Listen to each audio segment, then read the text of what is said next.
pandemic, this sensor mounted over a door had one job: let building managers know how office space, bathrooms, cafeterias were being used.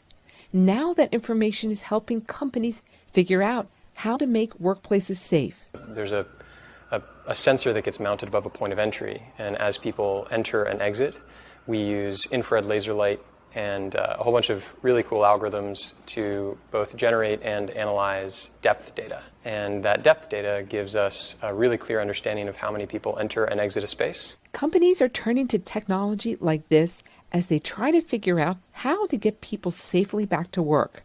Drones that monitor from the air, social distancing, and face mask wearing.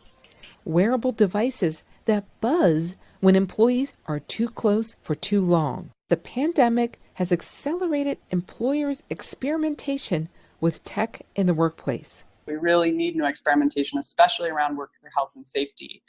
But we have to tread really carefully here, because otherwise we could risk institutionalizing things, have negative consequences for workers in their workplaces. One of those potential consequences? Increased surveillance of employees that erodes their sense of privacy. Unlike cameras inside workplaces, density sensor doesn't identify individuals. There's a fine line there, and you can still maintain people's safety without removing their privacy. Density works with companies, universities, and other organizations to prevent too many people pooling in one place. When maybe a bathroom is full and people shouldn't go in there yet, or things like elevator lobbies or places where people tend to congregate.